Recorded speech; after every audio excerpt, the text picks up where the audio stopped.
RGV గారు sir, RGV గారు ఇప్పుడు మీ మూవీస్ చూసినప్పుడు ఆడియన్స్ కి చాలా రకాలుగా ఇష్టపడతారు మీ మూవీస్ ని. అంటే ఒక్కొక్కరికి ఒక టైప్ రీజన్ ఉంటుంది. సో డైరెక్టర్ గా మోస్ట్ ఎంగేజింగ్ క్రాఫ్టింగ్ ఫిల్మ్స్ మీరు చేస్తారు. సో ఈ క్రాఫ్ట్ ఫిల్మ్ చేసినప్పుడు ఆమె షార్ట్ టెస్ట్ ఫిల్మ్ చేసినప్పుడు వాళ్ళకి పారామీటర్స్ ఏమి ఇచ్చారు? పారామీటర్స్ అంటే ఇన్ని షార్ట్ టైమ్ లో చేయాలని చెప్పి. So time is not the point. నేను ఇందాక చెప్పినట్టు ఒక పేపర్ మీద ఉన్న సీన్ ని సినిమాటిక్ మీడియం యూజ్ చేసి దాన్ని ఎలా మీరు పిక్చరైజ్ చేస్తారు, అదొకటే. టైం అనేది ఎప్పటికి సబ్మిట్ చేయాలని చెప్పాను. వాళ్ళు టెస్ట్ చేసుకుని వాళ్ళకున్న వేరే వేరే problems, that doesn't make it difference. ఎందుకంటే వాళ్ళ రిసోర్సెస్ లేకుండా చేసినప్పుడు ఫిల్మ్ ఇండస్ట్రీ లాగా చాలా టైం తీసుకుని చేసే స్కోప్ కూడా ఉండదు ఎవరికి. కానీ చాలా మూవీస్ మీ సర్కార్ కానీ శివ కానీ అది ఇన్ఫ్లుయెన్స్ కనిపించింది ఈ షార్ట్ ఫిల్మ్స్ లో, ఐ మీన్ ఈ టెస్ట్ మూవీస్ లో.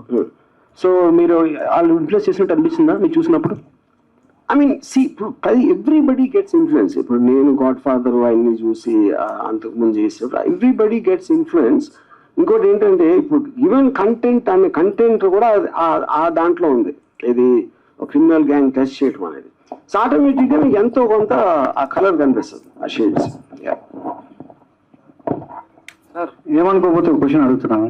చాలా మంది మిమ్మల్ని ఆర్జీవి పరాన్నజీవి అంటారు. ఇంతమంది మీద ఆధారపడి అంటే సినిమాలు తీస్తూ మీ పేరు చెడగొట్టుకుని విమర్శలు ఎదుర్కొంటూ ఒకరి మీద ఆధారపడుతూనే సినిమాలు తీస్తూ మీ ఉనికిని చాటుకుంటూనే ఉన్నారు. ఇప్పుడు కూడా ఇంతమంది టాలెంట్ గుర్తిస్తున్నప్పటికీ మీరు వీళ్ళ మీద ఆధారపడుతున్నారు అనేది ఒక విషయం అర్థం అవుతుంది. సో దాంతో ఆ మాట అనేది వాస్తవం అనుకోవచ్చా? ఆర్జీవి పరాన్నజీవి అంటారనేది. నేను నా లైఫ్ లో అన్ని వేరే మీద ఆధారపడి చేశాను. ఏం చేసినా కూడా చిన్నప్పుడు పేరెంట్స్, తర్వాత ఇండస్ట్రీ, తర్వాత ఏదో వాడు. ఏంటి మీకు ఒప్పేంటి దాంట్లో? ఒప్పేం లేదు అంటే అంటారు, అది వాస్తవం చేస్తున్నారా అని కదా నేను ఎప్పుడు చెప్పాను. ఇంట్రెస్ట్ కూడా చాలాసార్లు చెప్పాను. ఓకే సార్, అంటే ఆర్జీవి ఇప్పుడు పొలిటికల్ సినిమాలు తీయనే ఉన్నారు కదా, కాకపోతే సోషల్ మీడియాలో ఎప్పుడు బాగా యాక్టివ్గా ఉంటారు, పొలిటికల్ గా కామెంట్ చేస్తూనే ఉంటారు కదా. ఇప్పటి నుంచి ఎలా ఉండబోతున్నారు ఆర్జీవి? గతంలో అంటే మీరు ఇందాక నేను చెప్పి అడిగాను, అంటే పవన్ కళ్యాణ్ కానీ మిగతా వాళ్ళని చేస్తూ ట్వీట్ చేస్తూ మీ స్టైల్లో పెడుతుంటారు, అది రెండు రకాలుగా తీసుకుంటుంటారు కదా. ఇప్పుడు ఎలా ఉంటారు? ఇప్పుడు నుంచి దేవుడి మీద సినిమా దిగిపోతాను. పాలిటీషియన్స్ వదిలేసి దేవుడి మీద సినిమా దిగిపోతున్నా. దేవుడి మీద? ఏ దేవుడు సార్? ఇది మీరు నమ్మారు అంటే మీరు దెయ్యం.